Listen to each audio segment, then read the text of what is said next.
take that shit off.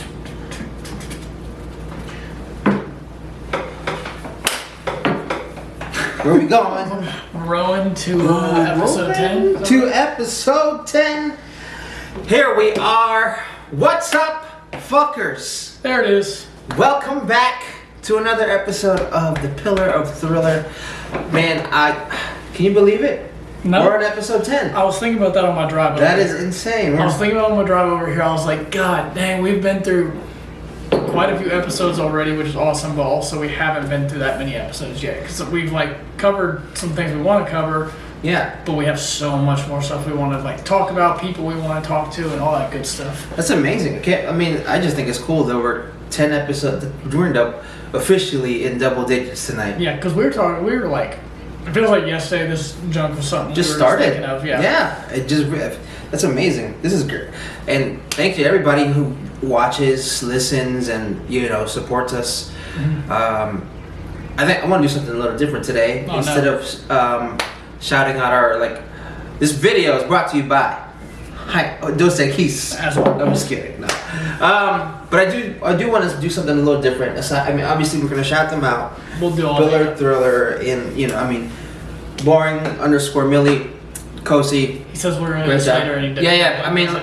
But I'm just gonna add to it. I do want to shout out the people who consistently support us on IG. Yep.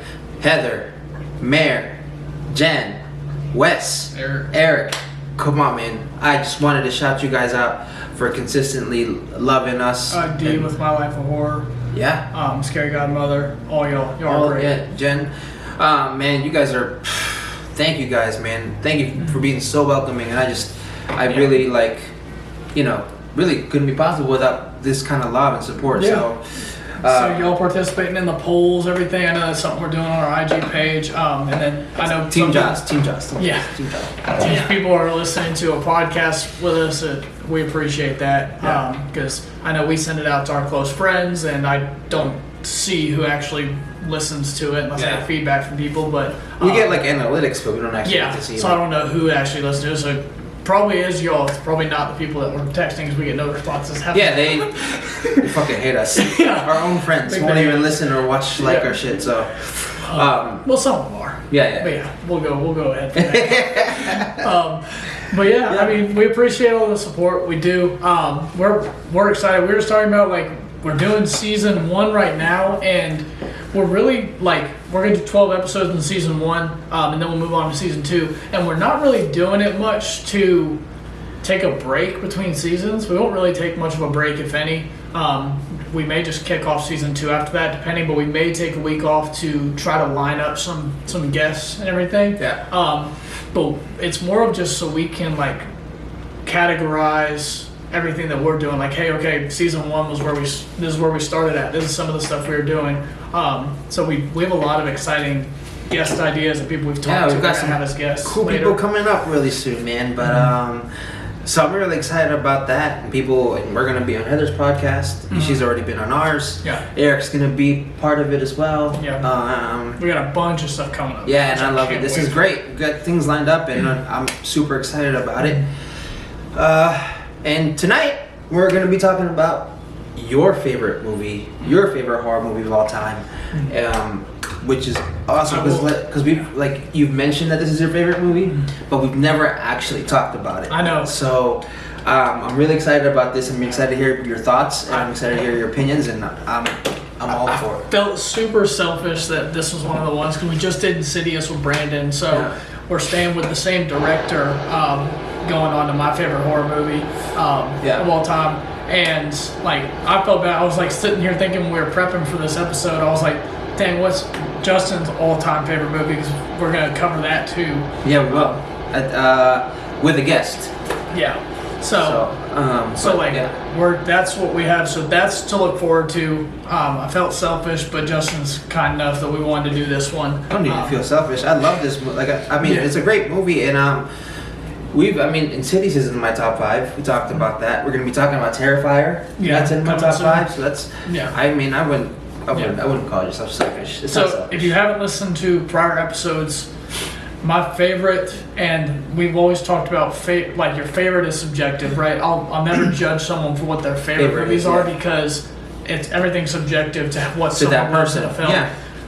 My favorite horror movie happens to be The Conjuring, and I'm proud of it, and I'm actually super proud of it, and I love it. So we are going to talk about The Conjuring today, which I'm freaking hyped about. Yeah, I'm excited for you, and I'm excited to hear your thoughts. But before we do, we're always going to get to our, he's already like halfway, like always. Oh, no. Like always. I'm going to need another one. Yeah. Well, this one's gonna be a quick show. Yeah. We were sipping and we were starting to get ready stuff, and I took a little longer to get prepped than I usually do because I wanted to get some shit right. But should we talk just our quick sponsorships, our quote unquote sponsorships? Yeah. Just everyone that helps us, we should say. Nothing's sponsored right now. So we want to talk about those real quick before we get into it. Yes, the Knicks.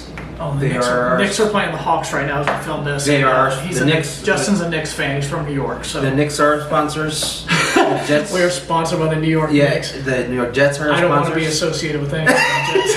I'm a Cowboys fan, so it's pretty bad on that end too. And the Yankees are sponsored us today. So my three teams. Derek Jeter personally. Sponsored. Yeah. I talked to him I just texted him. Yeah, made some 5 minutes ago. Yeah, he's doing really well in Miami right now. So he said do your thing. Yeah. Because Brady rents out his house, right? I think Brady rents out somebody's house in Miami. Or Yeah. So we all hung out once. It was a really good time. If you can't see my disappointment of the sarcasm. Yeah, Brady paid for everybody. Yep. So we're real tight with Tom Brady. That's right. Yep. No lies detected. Yeah. So I used to hate him for decades. I hated that. Well, because he was in your division. Yeah. So, yeah. But now we get to watch the Knicks are on in the background for us to peep over to. Hey man, we're 3 and 4. 3 and 3. Sorry, not 3 and 4. I was thinking of the Nets. Maybe 3 and 4 after this. Nah. But. Yeah, anyway, so now to our real we're way off topic. Kosi, thank you for doing this, as you know. At boring_Billy. If you want your banner for engagement, my sister just got engaged. Shout out to Kirsten and Kyle. Oh, congrats! So if you want a banner, I didn't get a banner from him for that, sadly. I wish I would have. Got a banner. You can do it for kids announcements. We have some of our best friends. Their daughter just had their 2nd birthday. We're expecting. Yep. Justin's not. No. Jesus Christ. I mean, unless he's just telling me this news on the air. Yeah, I'm live right now. No, we're not. But seriously, the banner is dope. It's actually really awesome. So if you need one for anything, any content, like go ahead and look at the tags we have him on Instagram, and reach out to him, and we'll help facilitate that if needed. Sure. Also, for sure, we got our dog, which go back and listen to episode 9 if you can, with Brandon Jack of the Just Be Kicking It brand. We talked about Insidious. He chopped it up on the horror blocks with us. Hey man, he did really well too. Yeah, he came out. He had his notes going. He was ready. He was ready. He told us a lot of stuff we didn't know, which was awesome, and gave a different perspective, which is what we want to do with our guests. I almost want to not redo, but I want to rekindle the Get Out /Us. We may have to do like a 20-minute short segment with Brandon him, on that, because Brandon wrote in college. He wrote an essay on Get Out. Was it on Get Out or it was on Us. It was on Us. So I wanted to get more thoughts on that from him, because he suggested it, but we were so early and we didn't think, we didn't think to have him on for it. Yeah, we should have. After the fact that we did it. Yeah. He made some really great points about because he listened. Obviously, he's one of the few people I guess that really thoroughly listens to our shit, and so he brought up some really interesting things that I would have never thought of. And we know that because he'll text us individually. Yeah. You know, people that tag us and stuff and show they're listening to our stuff. Yeah. We always appreciate that, because that's the love right there that we want.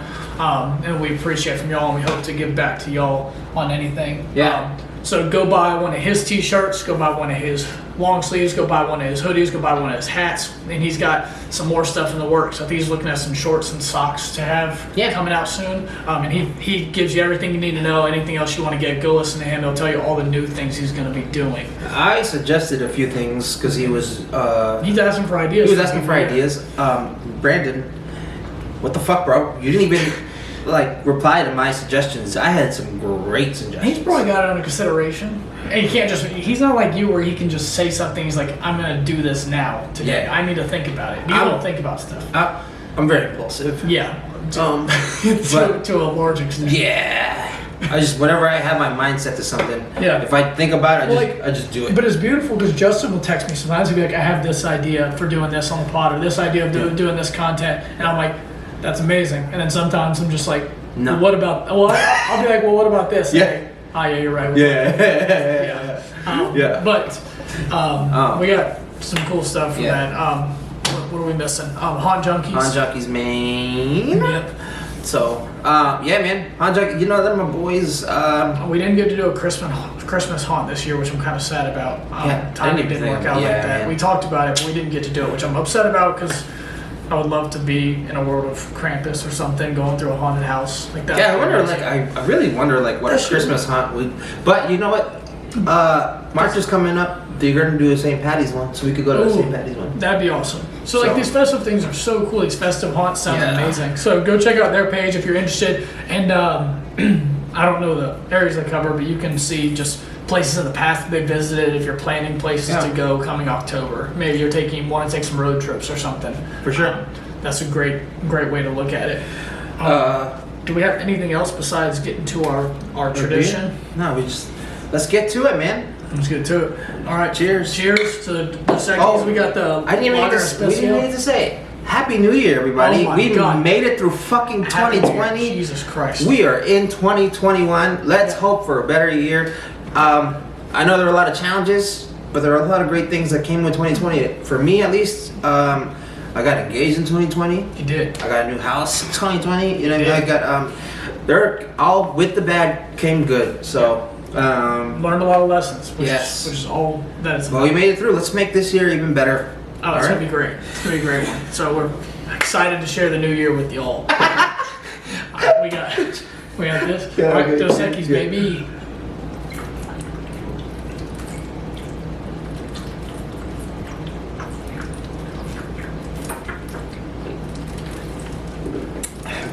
Oof.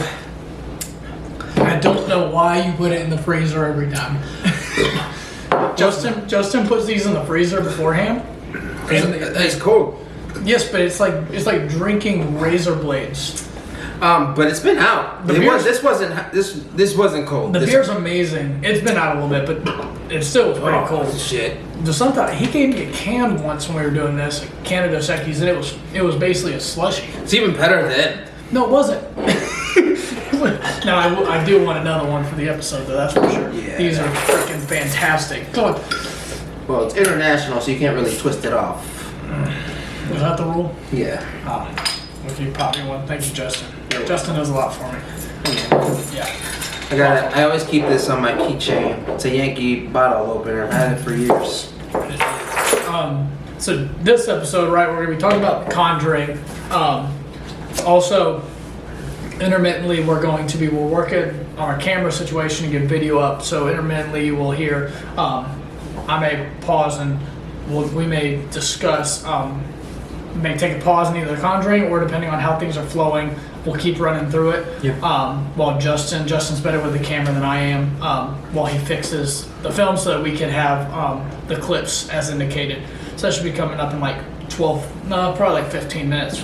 You may hear us talk about that. But it won't be anything serious. But you may hear us talk about like some movies we watched recently or something like that. We may just keep it riding with the Conjuring stuff depending on where we're at. Yeah, I mean, we just go with the flow kind of people, you know what I mean? So, okay. Let's get into it. Yeah, first off, something else. No, I don't. But, I've always known this was your favorite. So, but we never talked about, like, why or what makes this your favorite. So now, now that we had a chance to, I want to know why this is your favorite and like what made you fall in love with this movie. Right. So there's a lot of reasons. There's a lot of reasons. I'm gonna hit on some of the high ones though. Okay. One thing I read also didn't know until a while ago was this is James Wan's first horror film without Lee Whannell's input. not that matters too much. I love Lee Whannell as well, but this was one that like James Wan really got to just sculpt out of anything he wanted within the Ed and Lorraine files that this movie is inspired by. Also, I'm really interested in like ghost stories and hauntings and all that stuff. So like Ed and Lorraine Warren. Now I know there's a lot of controversy to their stuff, but like the Ed and Lorraine stories are really interesting to me, and the controversy is really interesting to me as well.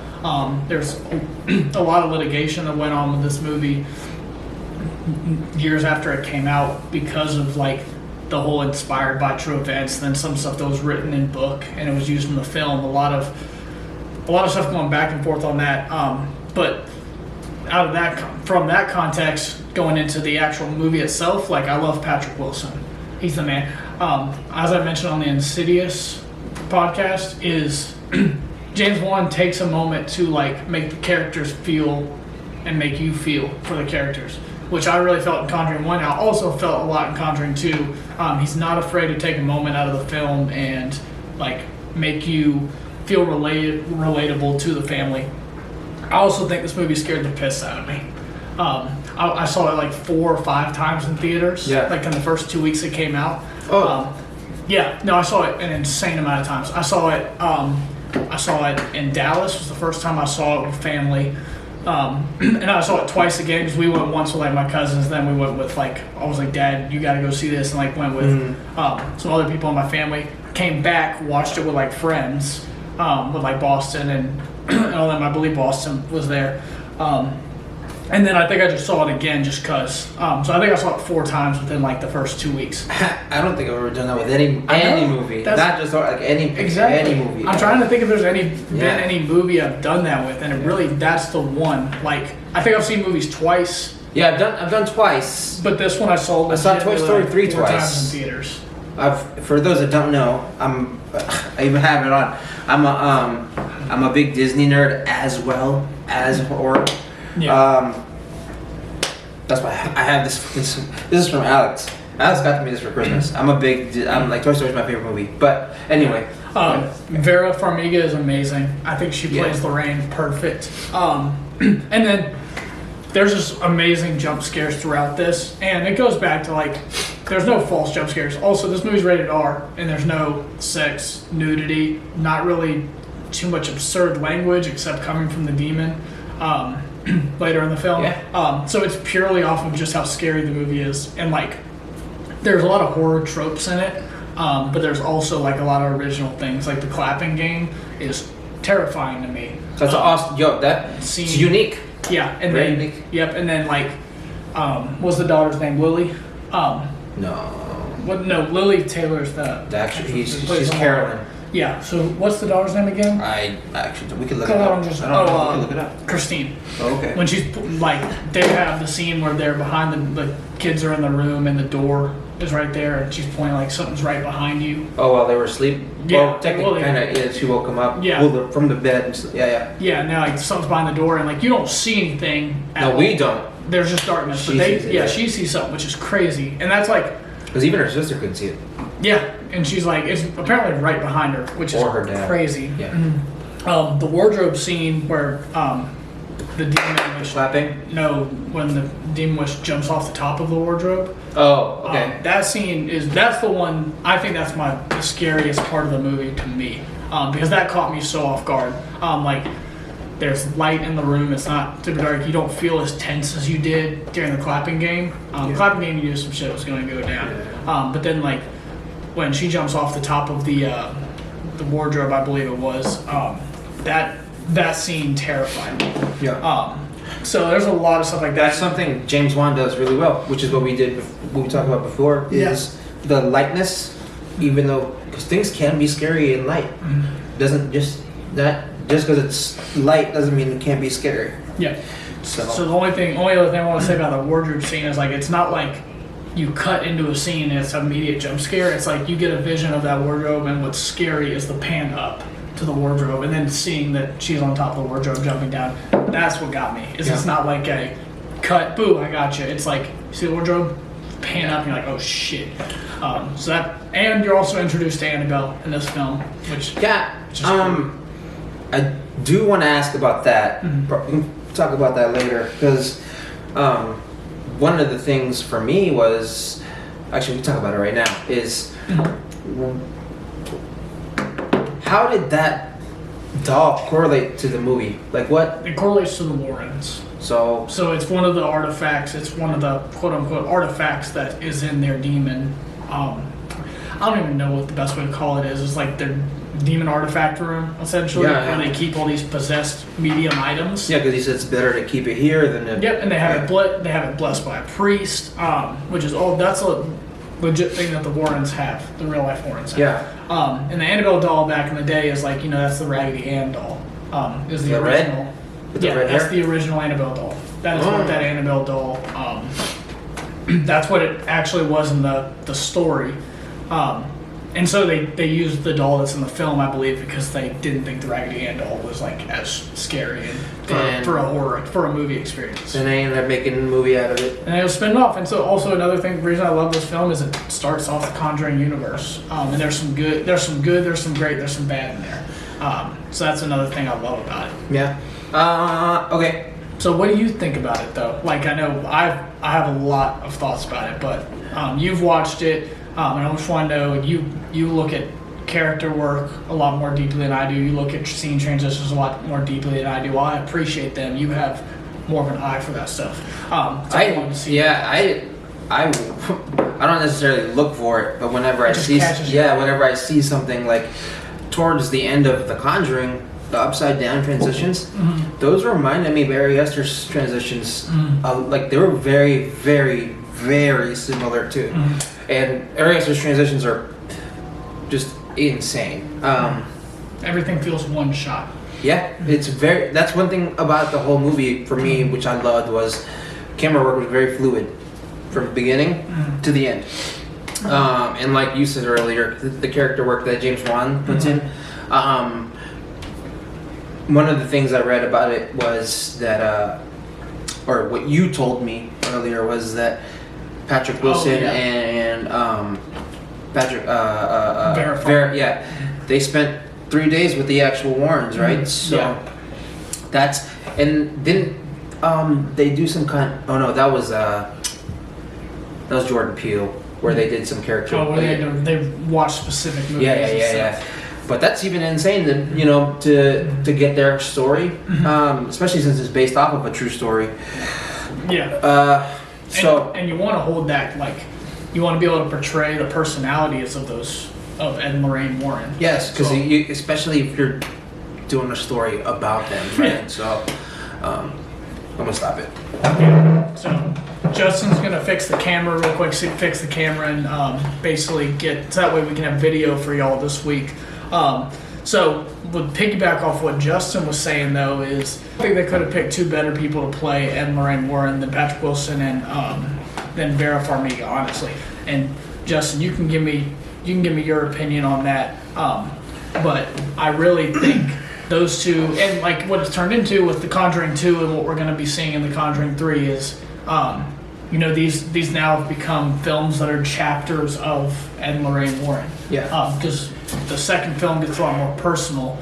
You have scenes in the first Conjuring where Lorraine sees something during an exorcism in the person that's possessed that scars her, and then you find out later in the second film that what she has seen was the death of her husband. So that's something that doesn't get explained in the first film, but it's so traumatic, like that Ed is not wanting her to be part of the final exorcism that happens in The Conjuring. Which it really is a classic demon possession film. Yeah, I mean, it's another take on an exorcism, right? So, my question. So I have a few questions for you. Since you probably know more about it than I do. So it's based off of a true story. I would say it's more. Don't mean to cut you off, but I would say it's more like it does say based on a true story. Yeah. And I think that's where they got into some trouble, litigation-wise, is because the movie, the production. Yeah. So I think. So what happened? So I'm curious. If I I don't know if I remember every detail of this, but I believe there was like the writings of Ed and Lorraine Warren's story are owned by someone else, someone that had written about them, and part of that overlaps with the first Conjuring film. So technically, if a studio is using stories from a writing, there's some ownership disputes to be had there, and I don't know where it's concluded or anything like that. But is it based off of? Is that those stories that person wrote? Is it true? That's not a question. That's more of a question, for them. It's like, because there's a lot of people that call Ed and Lorraine Warren crazy. Yeah, they just call them frauds. Like, really, to be blatantly honest, they call them frauds. There's a lot of people that think they were faking these stories and stuff just for publicity. You see that a little more in the second film. You see they're on a talk show in part of it. But you don't see the depth of it there. But you do see there's more to it. Ed and Lorraine, if they're crazy, in the Perron, is it Perron? Is that how you pronounce the family that lived in the house? Is it Perron? Perron? I think it's Perron. Perron. So they said it was. I've read something about how they wrote a book about what happened, about the levitation in the end, and yeah, there's a lot of people that say how that was real. Yeah. So you can't. That whole family is a family of 7. Then you have Ed and Lorraine. That's 9 people telling you that this should happen. Yeah, and that's what I think. I believe in ghosts a ton, so I'm I believe that probably most of their stories now is there going to be maybe a gray line or a gray area somewhere. There may have been. Yeah. But do I believe that Lorraine Warren was able to act as a medium and be able to feel these senses from and see things? Yeah. Brian. Jesus, scared the fuck out of us. We just got a loud crash behind us. I don't know if the audio came through, but we're talking about that neck hair just rose up on the back of the neck, all that good shit. Basically, damn, I'm startled now. No, I do think she was able to act as a medium. So there's a lot that I don't know the full details on what happened or what's still going on with that. Because there's litigation in the Friday. Are they still fighting it? Yeah, I don't know. I'd have to look it up. But basically their stories are what inspire the film. So I know I kind of cut you off and I brought us here. But yeah, the stories inspired the film. So don't know how much of it's saying based on a true story is where I think they start getting in is it a true story? And that's where it starts getting a little blurry to some people. Okay. That maybe don't believe in ghosts or demons or possession or anything like that. I can probably say I believe in ghosts. I also believe in aliens. I think that's what pyramids are here. Yeah, you know what I mean? I don't that sounds weird as shit, but I believe in that shit. You know what I mean? Megan, actually, Megan, she believes in ghosts. I believe in ghosts entirely. And she says she's had Megan from Hunt Junkies. She says she's experienced ghosts. And I know a lot of people who's experienced ghosts as well. So when I was in high school, me and Peter used to hang out a lot more. He was telling me he used to see ghosts when he was younger, or something along the lines of that. But I know people who have experienced that kind of thing. So growing up, I watched a lot of ghost adventures and stuff like that, where you look for paranormal things. And that shit, it really intrigues me, which is why I love horror films. This is the reason why I watch horror films, even growing up, or go to haunts, or Hannah and I went to Savannah this year. Just for the culture. Yeah, and we went. There's this historic house where we went to, and they tell you stories about what's happened in there, and I believe that. I believe in that stuff. You know what I mean? That's Yeah. So this is actually why I watch this kind of stuff. Yeah. I also love it. Like, you know what I mean? It's just also great filmmaking. I think it's underrated. It doesn't, like, horror doesn't get the love it deserves. Yeah. Compared to a lot of other things, you know what I mean? Yeah. So, but I hate when people undermine acting in a horror film, because you can have, or storytelling, because you can have just as good storytelling and acting in a horror film that you can have in any big budget film. No, and sometimes it has to be better, because you have to. That's the you know, because you have to make a horror believable. Yeah. like it's harder to make a horror believable than an actual like real life story. You know, an action Yeah. So okay, off topic. So this is your favorite film, and you say that you just love how it made you like feel and the character work that you liked in it as well. Yeah, a lot of like iconic scenes too. To me, just a lot of things I can remember. Like if I rewatch the film, I go through it. I say, okay, well these scenes I know where I'm at in the film because this made me feel a certain type of way when I was first watching it. This made me feel a certain type of way, and then a lot of those scenes still linger. Like you get a little desensitized to certain scenes, but a lot of the time if I watch The Conjuring over again, like I'll still feel the same way. Maybe not to the shock or appeal that I did when I first saw it, but that's what makes some movies your favorite movies, right? Is some of these things have imprinted on you. So, fun fact: did you know that? What was I gonna say? Fuck, I forgot. Oh, this was the first horror to score an A in Cinema Score. I didn't know that. I knew it did well on like Rotten Tomatoes, and it had an insane box office. But that's incredible. I think if I read it correctly, I think to this day this movie's made over $1 billion. $1 billion, like over $1 billion. That's I don't know what kind of residuals they get, but like it's insane. Oh yeah. But you know what, I love this movie as well. James Wan is a great director. I mean, he's one of my favorites for. I mean, this dude's a legend. Yeah. I mean, he made the Insidious series. He has 2 series. How many directors can say that? Right. I'm serious. Well, right? shit, I mean, really 3 if we talk the Saw series. Series, including Saw. The Conjuring universe. Also, I love what he's doing with the Conjuring universe because how many like overlapping universes do we have? Like Annabelle is not a direct sequel to any of the Conjuring movies; it's a spin-off, right? No. But it has overlap. Related to So you see, like in Annabelle Creation, you see the nun that's in a cameo. You see the nun that's in Conjuring 2, which is terrifying. Nun's creepy as shit. I haven't seen The Nun, but I haven't seen. I've seen The Nun. Because me, you, and Boston were just gonna go. We were supposed to go watch that. I ended up watching that. I just ended up watching that on demand, and it's, in my opinion, it's kind of probably the what I've heard as the public opinion is that it just wasn't well received, and it's hard. The shock factor you get from seeing The Nun and Conjuring 2 and then exploring the backstory kind of takes away some of the mystique. Is that part of the Conjuring series? It is. The Nun? It's technically the first Conjuring. Chronologically, it's the first movie in the entire universe.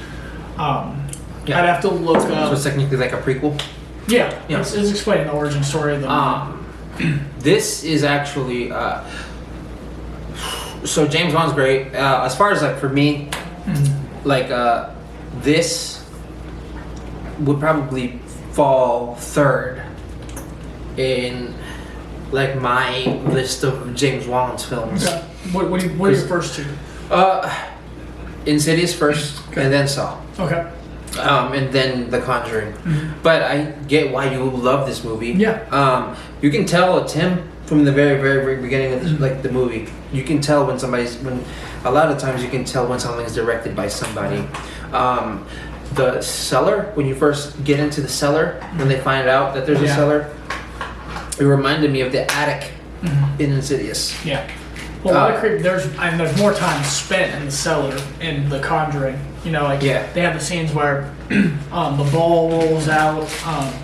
You have a lot of creepy scenes in there. You have Lorraine falls down the chute and ends up down in there, and then she has the hanging body swing towards her, which is creepy because I think the body is not facing her. We only see like the knees down, and then it slowly rotates towards her, and it's like tons of people were screaming in the theaters when we saw that, and that got me. Yeah, the set design incredible. Yeah.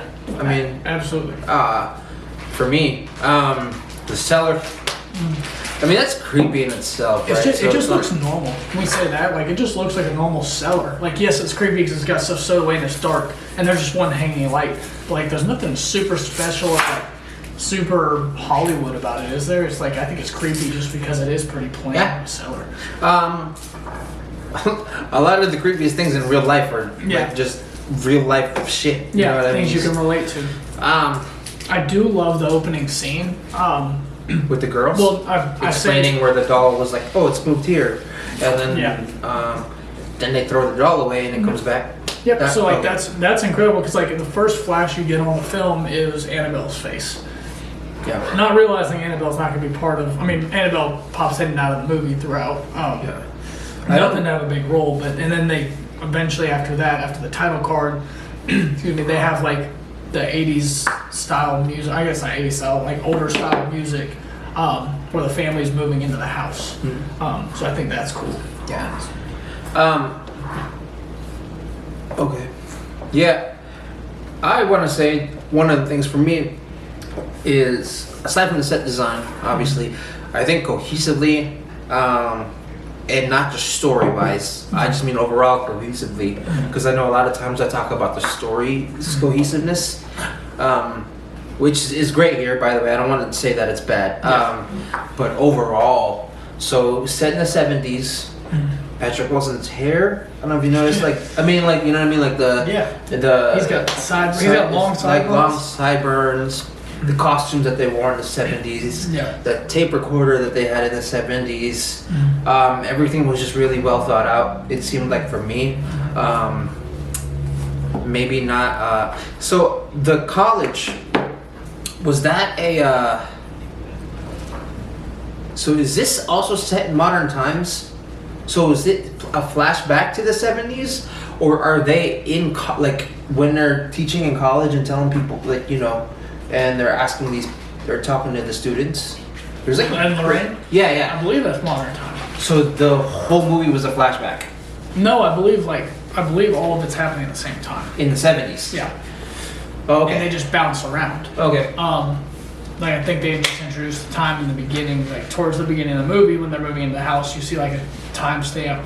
Can't remember what the year was, obviously, but it's just going through that. Like that was more of just an introduction thing. Yeah. To Ed and Lorraine. So the movie was set in 71.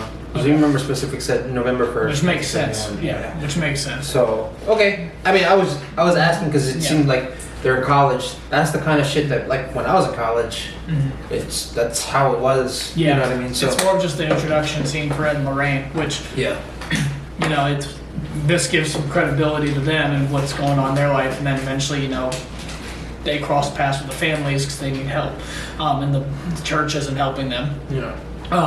And also because the kids aren't baptized, so that's part of it. So you'll see throughout the film, they aren't getting help from the church unless there's like video evidence of possession, of demons, of haunting. And this is one of the things that Ed Warren goes throughout the film doing is like, hey, like, look at this, like, this is what they're dealing with. I need y'all to approve this, like, I need y'all to come see this or baptize the house. And they run into a lot of roadblocks there. And then they have the joke kind of at the end after everything's done. Ed and Lorraine are sitting there and they get the notification that the Vatican approved this exorcism. Ed's already went and done it because he's like, I have no choice. I'm going. It's funny because he wasn't like authorized. He says he's not authorized to do that or whatever. You know, it's also funny because like, so the irony that they like back to back is Carolyn was the one who went and sought help and ended up being the one possessed. Yeah. So, so with that said, I want to ask you what you did not like about the movie. There's not much. But if I had to be real picky,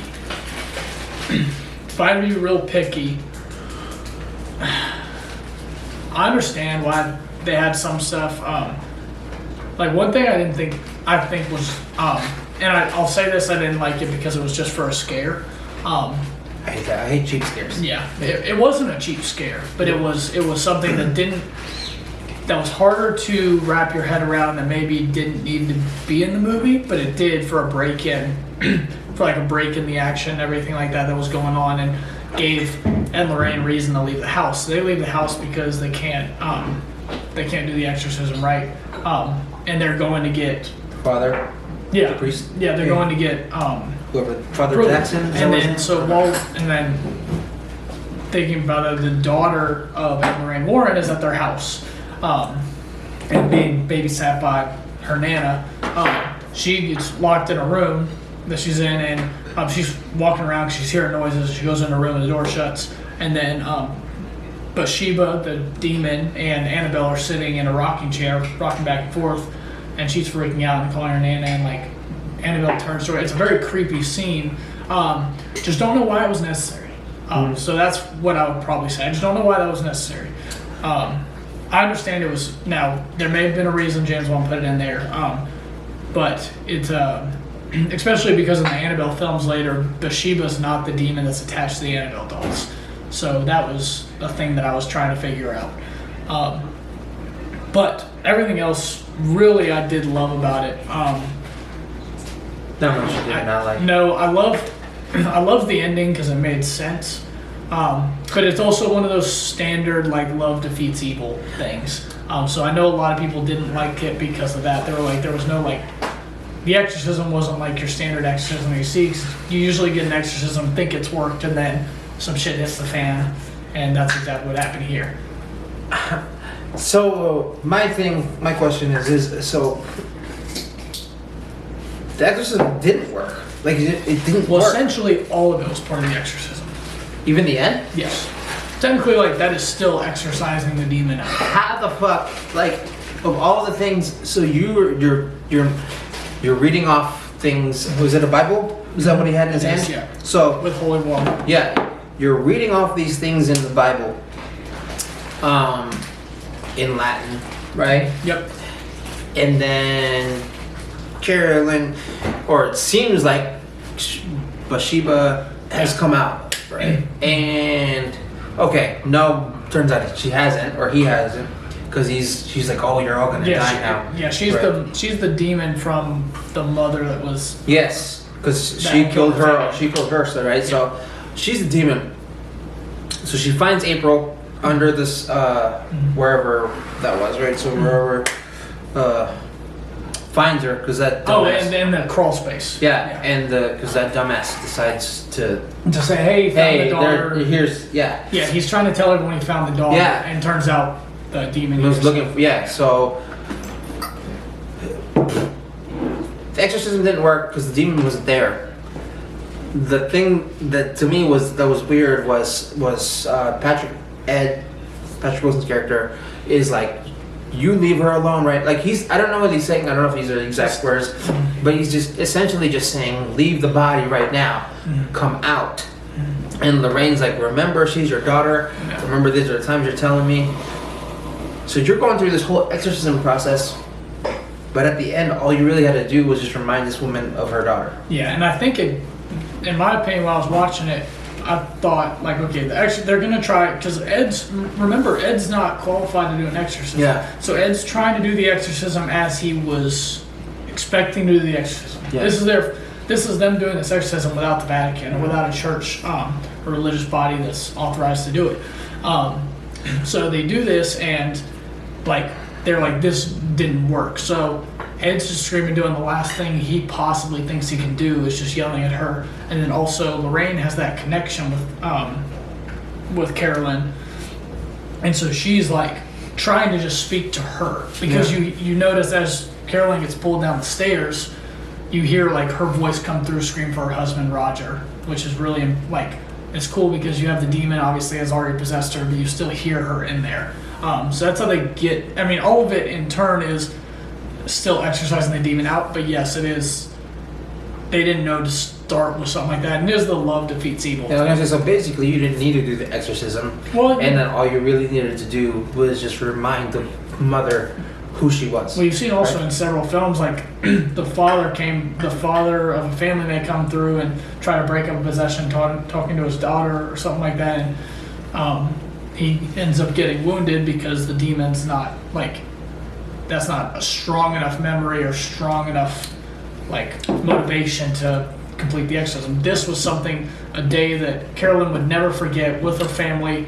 Obviously was the deterring factor from falling under the demon's will and killing her entire family. Yeah. Or killing her daughter at first and then trying to kill her family.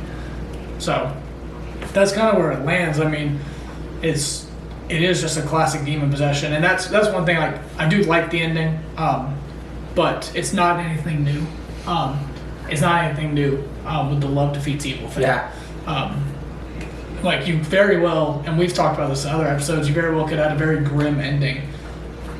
But this one has a happy ending, which you commented on. Yeah. Which, Which was not typical of James Wan.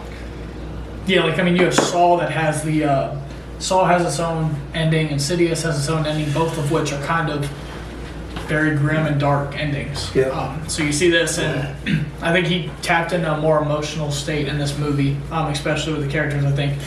I would probably say I felt more for these characters than I did in Insidious or Saw.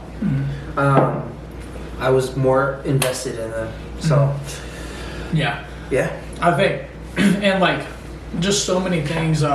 One thing we talked about in the last episode a little bit also is Joseph Bashara is the guy that plays Bathsheba.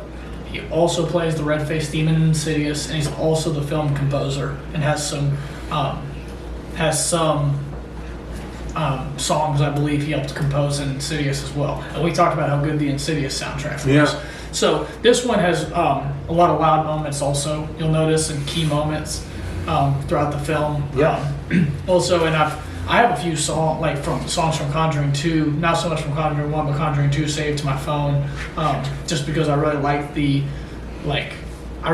music that they put behind scenes, and we've talked about that. Like, that can be so powerful. It's huge. Music's very, very, very, very, and I reiterate, very important to films. Yeah, and one scene that sticks out in The Conjuring is basically like when they're doing the exorcism, you hear kind of like, the best way to put it is the sound of just something being like dropped heavy on the floor, like it's just a thud, and then Bathsheba's head turns towards Roger, Carolyn's husband, and then they start having dialogue, and she's the demon, which is creepy, but like that just stunning sound just captures your attention. Yep. And makes you like lock in on what's being said, where it would have been probably less not noticeable, but it probably would have been less effective if it was just being said throughout all the screaming, It kind of isolates that audio. Yeah. So I think that's cool. But yeah, I absolutely love this film. I mean, really, I watched it 4 times in theaters. So, let's rate it in our ratings, right? So, we came up with a rating system, and probably something that we're going to start doing. So let's rate it. Let me find our rating system. Yeah, because we want to start doing this for films, then we obviously want to tell y'all. Now, I know the first season we've done more known films, but if we get into some episodes that don't have as many known films, we'll want to say if we want to recommend them or not. It's good. And so, okay. Terror factor, cohesiveness, directorial touch / acting, emotional investment, storyline. So out of 5 stars, how would you rate this? You personally, how would you rate it? I mean, it's my favorite of all time, so I have to give it a 5 out of 5. I have to. And just to break it down real quick, like, it scared the shit out of me, which is why I kept going to see it in theaters. Yeah. I wanted that theater experience, and I've been scared by a lot of films, but this one really did do a number on me when I was watching it. Cohesiveness, I think they do a great job of telling the story all the way throughout and it building to the climax, which is what you want. Like I said, the only thing I think broke the action a little bit, which still has intense moments, but I didn't love and didn't need to be inserted, was the scene at Ed and Lorraine's house. Directorial touch and acting. The acting was phenomenal. The dialogue was great. I didn't feel like there was any wasted dialogue. James Wan, his transitions are perfect. He really does. I do really feel like he just does a great job of directing his stars and getting the best out of them, as we've seen in Insidious and Saw and all his other films. Emotional investment, same deal.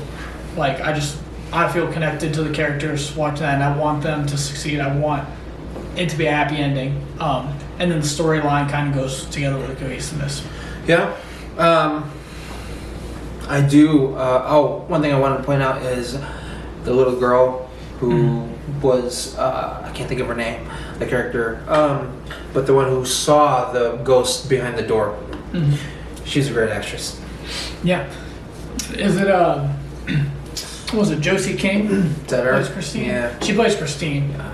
She's great. Yeah. So, a lot of good actors and actresses in this film. And you already know how I feel about Patrick Wilson. Yeah. So. And like Vera Farmiga is kind of, and like if I had to say honestly, like I know they're a tandem, but like Vera Farmiga, because she is the medium and because she does have more depth to her character than Ed does, I think she's the forefront star of the film, which I thought was really cool because she does a great job of carrying that role. Yeah. So what would you rate it? Ooh. Okay. So, terror factor, I would give it a 4. Oh, you're going through and ranking each of them. Yeah. Okay. That's how I would do it, right? So, the cohesiveness is a 5. The directorial touch is a 5. Emotional investments, a 5. We can do half. 4.5. Yeah, I say 4.5. And storyline's probably 4. Okay. So if I did, let's see. We're breaking it down. We're pulling out some math. Yeah. I'm an accountant, and so 4 plus 5 plus 5 plus 4.5. 4.5 Plus plus 4. 4 divided by 5. Or you probably want to click equals first. Yeah, that's what okay. Yeah. Forward flow of equations. Yeah. But we wanted to do this rating system for each of the films going forward because like there's like Terrifier we're going to give you all a rating on when we talk about that one. And we have yet to figure out what our next film would be that we're going to also talk about. We may talk about a few films. We may talk about something a little less known, but we'll see. So what do we got, Justin? 4.5. 4.5. Okay. Which is still solid. That's pretty good, yeah. I do like that movie. So, with that said, that's a great way to end this episode. Exactly. Right? So, be on the lookout for the next one. And like always, thank you, everybody. You guys are the best. Thanks for everything. Keep listening.